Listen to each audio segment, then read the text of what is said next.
मैं Amjadullah Khan, spokesman MBT. फ़िलहाल मैं जो हूँ, अभी हम डायरेक्टर जनरल ऑफ पुलिस जनाब शिवधर रेड्डी साहब आईपीएस से मुलाकात किए। मुलाकात की वजह ये थी कि जो 17 तारीख के दिन निज़ामाबाद में प्रमोद गौड़ या प्रमोद कुमार नामी एक सीसीएस के कांस्टेबल का मर्डर हुआ था।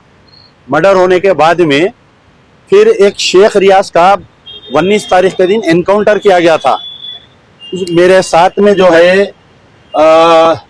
जरीना बेगम, ये जरीना बेगम है, उनकी वालिदा है शेख रियाज की। ये जो है सनोबर नाजनीन है, ये अहिलिया है मरहूम शेख रियाज की। ये दोनों बच्चे हैं। ये हमारा मेन मकसद ये था कि जो प्रमोद कांस्टेबल का मर्डर हुआ, इसमें जो है कुछ पैसों का धंधा था, इसमें कोई लेन देन का, और वो कांस्टेबल जो है उस दिन ड्यूटी पे नहीं था उन्हें। दूसरी चीज़ ये है कि दोनों जो है निज़ामाबाद में बहुत खुशगवार माहौल में दोनों गए। जो पॉइंट पे जाने के बाद में 45 मिनट्स के बाद में उसके मर्डर की इत्तला हुई और बहुत भारी लॉस ऑफ ब्लड हुआ, जिसकी वजह से प्रमोद का इंतकाल हुआ।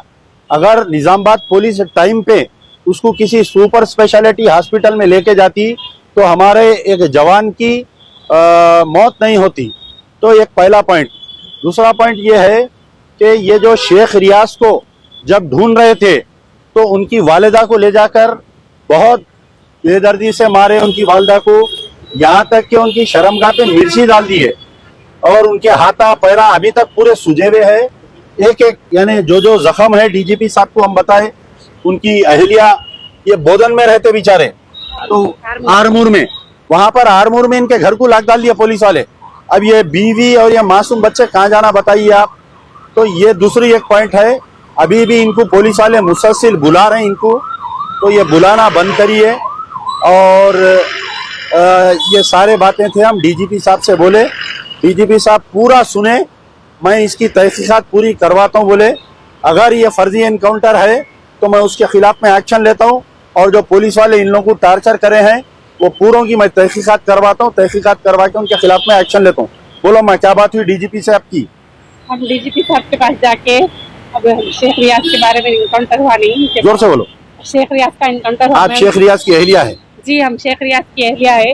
जुम्मा के दिन 10 बजे रात पुलिस वाले हमारे घर पे आके फिर महिला मंडल के लेडीज टाउन वुमेन्स टाउन को लेके जाके खूब मारे। बोल तेरा शोहर कहाँ है, बोलता नहीं मालूम, बोलते भी फुल्लू मारे, 3 डिग्री से भी ज्यादा मार दिए। वहाँ को प्राइवेट पार्ट्स में मिर्ची डाले, पेट में मेंढक छोड़े, फिर पैरा चौड़े करके खुनल के उनकी लाठी से मारे, फिर सिर को बाला खींच दिया, आँखें में चिर के मिर्चियाँ डाल दिए।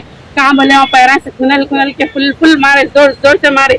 मेरे मासूम बच्चे दोनों, एक 7 साल की बच्ची है, एक 6 साल का बच्चा है जिसका नाम शेख रेहान है, बच्ची का नाम रोहिना सुल्ताना है, बच्ची 7 साल की है।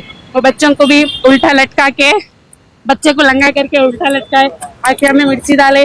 कहाँ बोले हमारे, बोल पप्पा कहाँ है, बोलते नहीं मालूम, बोलते फोन के नंबर पूछ रहे, बच्चों को क्या मालूम रहता नंबर भी नहीं मालूम, बोलते बोल पप्पा कहाँ है, बोलते नहीं मालूम, बोलते फुल्लू मारे, उल्टा लटका दिए, मुँह में मिर्ची डाले, मुँह को कपड़ा बंध दिए। बच्चों को कितनी देर तक नहीं लाए, 1 घंटे तक छुपा दिए थे बच्चों को। कहाँ सुला दिए थे हमको नहीं मालूम। हम लोगों के अंदर बिठा के बच्चों को छुपा दिए। मैं फुल रोई, मैडम मेरे बच्चों को लाके दो, बोलते नहीं तेरे बच्चे जा रहे हैं, ट्रेन की पटरियां पे सुला दिए, ट्रेन आ रही है अब जा रहे, बोल के धमकियां दे रहे, बच्चों के जेल में डाल देते तेरे बच्चों को, बोल के फुल धमकियां दिए, डराए। आपको डीजीपी साहब से बात करके आप मुतमईन हुए नहीं हुए? हाँ हुए, मुतमईन हुए अभी। ठीक है। वो आरमूर में आपके जो घर को, हमारे आरमूर में जिरातनगर में घर जो किराए से है ना, उसको डबल लॉक डाल दिए, हमारे लॉक पे, और पुलिस वाले भी लॉक डाल दिए। तो साहब खुला देता हूँ बोले ना, वो बोल के खुला देते बोल के साहब अभी। और ये बच्चों को स्कूल को भी भेजो बोले, स्कूल को भेजो बोले, एग्जाम चल रहे बच्चों के, स्कूल को भी भेजो। आप आओ इधर आओ, बाजू का आओ। क्या हुई आपकी डीजीपी साहब से? हाँ बोले हिसाब करते मेरे बच्चों का, मेरा आके बोल तुम बोले पूरा बताए आपको, कहाँ मारे, पूरे पैरों के जख्म भी बताए ना। बताइए बेटा, फिर खाने नहीं आ रहा, मेरे को पी नहीं आ रहा, मेरे को इतना नहीं माना तो मेरी 40 साल की उम्र में मेरे बच्चे को ऐसा कर दिया। बोले तो मेरे को चलने नहीं, खाने पीने नहीं आ सर का, उसको नहीं बोलना था मेरे बच्चे को, मगर मेरे साथ ऐसा नहीं करना था। बोली साहब ऐसे बहुत मार दिए, नहीं मानना था ना मेरे को, मैं कितना बोली तुम नहीं सुने। बोले जो भी मेरे बच्चे को, छोटे छोटे बच्चे है मेरे बेटे के साथ इंसाफ करो मेरे साथ। बोली तो अच्छी बात है, बोल के बोली अम्मा न करो। अच्छा, जिस दिन आपका बच्चे का जो आखिरी दिन, जो 17 तारीख के दिन आप वो जेवर रहन रख के लाके बच्चे को 20,000 रुपए दिए, और रसीद भी बताए ना डीजीपी साहब को। रसीद बस यही ला के दी। डीजीपी साहब फोन में फोटो ले लिया उसकी। हाँ फोटो ले लिए, बताई उनको मैं दी पूरी? ऐसा बोल के मेरे बच्चे को टार्चर कर रहे थे, बोल तो अच्छी बात है बोल के दी ला के मेरे को बहुत टार्चर करे। इतना भी तकलीफ, इतना भी जुल्म नहीं करना ना। मेरे बच्चे के साथ ही बहुत जुल्म कर दिए बेटा, बहुत ये कर दिया। उसकी नाक फोड़ दिए, उसकी गर्दन तोड़ दिए, उसके हाथ तोड़ दिए। तुमने अच्छा था तो ऊपर 4 मंजिला में डालने को लग जाके। आज मेरा लाल मेरा बेटी रखा था, भी रात मेरे को मिलता था, मेरे को दिखता था ना, मेरे को मेरे बच्चा उम्र को कितनी जवान बेटा मेरा बेटा, मैं कहाँ जाके ढूंढूं, कहाँ मिलेगा मेरा लाल मेरा जवान।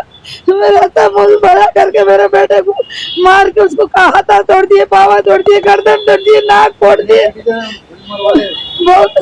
बहुत तोड़ के। आपका शौहर भी नहीं है? नहीं है, शौहर नहीं है, उनके वालिद साहब रियाज के नहीं है, मैं वालदा हूँ बात कर रही, वालिद साहब नहीं है। ठीक है, आप नहीं ऐसा नहीं करना था बेटा, जग जाके इलाज के दौरान बोल के ठीक है, आप मिले ना, बड़े साहब से मिले, बड़े साहब इंक्वायरी कराता हूँ बोले। मेरे बच्चे को नहीं मार। अब आपको कोई भी पुलिस वाले नहीं बुलाते, बेफिक्र रहो। नहीं बुलाते बस बेटा, तुम्हें तो वो काम तो बुलाए करे अल्लाह, मेरे बच्चे का हमारे साथ इंसाफ करो। हमको जो भी रात को हम ले जाके जुल्म करे, टार्चर करे हमारे साथ, उनको बहुत ज्यादा तकलीफ दे, उनको सलाह दे, उनको कुछ भी करो।